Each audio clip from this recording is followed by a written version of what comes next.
Hello money makers, మీ CIBIL score 750 ఉంది కదా, బ్యాంకుకి వెళ్ళిన లోన్ ఈజీగా వస్తుంది అనుకుంటున్నారా? అని చాలా మందికి ప్రాక్టికల్ గా లోన్ రిజెక్ట్ అవుతా ఉంది. ఎందుకో తెలుసా?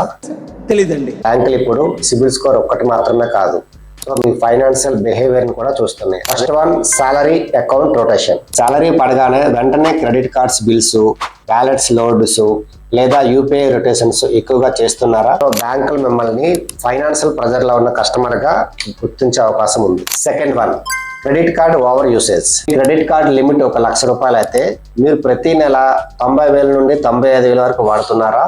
ఇది బ్యాంకులకు ఓవర్ క్రెడిట్ హంగ్రీ, అప్పులపై ఎక్కువగా ఆధారపడుతున్నారని సిగ్నల్ ఇస్తుంది. క్రెడిట్ కార్డు వాడకం ఎప్పుడు కూడా 30% లోపే ఉండాలి. Third point, multiple loan enquiries. అత్యవసరంగా డబ్బులు కావాలని ప్రతి లోన్ యాప్ లోను, బ్యాంక్ వెబ్సైట్ లోను చెక్ చేస్తున్నారా? మల్టిపుల్ ఎంక్వైరీస్ పడితే బ్యాంకులు మిమ్మల్ని అత్యవసరంగా అప్పు కోరుకునే వ్యక్తి అని భావించి లోన్ రిజెక్ట్ చేసే ఛాన్సెస్ ఉన్నాయి. Fourth point, EMI bounce and minimum due.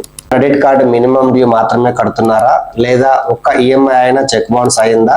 Me profile CIBIL బాగున్నా సరే నెగిటివ్ ఇంపాక్ట్ పడుతుంది. Fifth one, frequency job changes and betting app transactions. 6 నెలలకు ఒకసారి తరచూ ఉద్యోగాల్లో మారడం వల్ల జాబ్ స్టెబిలిటీ లేదని భావిస్తాయి. బ్యాంక్ స్టేట్మెంట్ లో బెట్టింగ్ యాప్స్ ట్రాన్సాక్షన్ ఉన్నట్లయితే మీకు హై రిస్క్ ప్రొఫైల్ గా పరిగణిస్తాయి. ఫాలో అవ్వాల్సిన స్మార్ట్ టిప్స్ కోసం పార్ట్ 2 లో చూద్దాం.